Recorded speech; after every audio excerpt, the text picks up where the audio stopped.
Hey there, welcome back to our channel. In today's quick tutorial, we're going to dive into building a basic calculator app using React.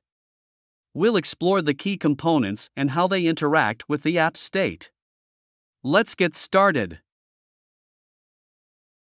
Here's our calculator app. It may look simple, but the code behind it showcases some powerful concepts in React development. Let's break it down step by step. We've divided our app into three main components: App.js, DigitButton.js, and OperationButton.js. Each component has a specific role in our app's functionality. App.js is the heart of our app.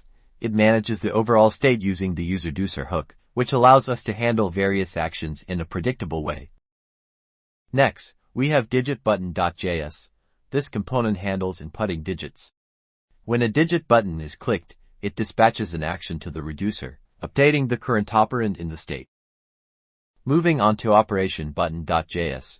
This button lets users choose arithmetic operations. Just like with the digit button, it dispatches an action to the reducer, updating the operation and previous operand based on the current state. So how do these components interact with the app state? Both DigitButton and OperationButton components collaborate with the state by dispatching actions to the reducer. The reducer interprets these actions and updates the state accordingly. This separation of concerns keeps our code organized and predictable. Inside the reducer, we have different cases that handle various scenarios, from adding digits to choosing operations. The reducer ensures our app behaves just the way we want it to. One special case is the evaluate function. It calculates the result of expressions based on the current and previous operands and the selected operation.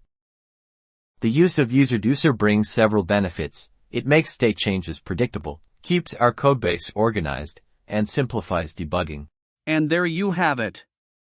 We've taken a quick tour through our React calculator app, exploring its components and how they interact with the state.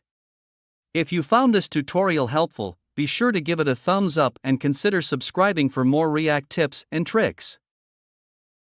Thanks for joining me today, and until next time, happy coding!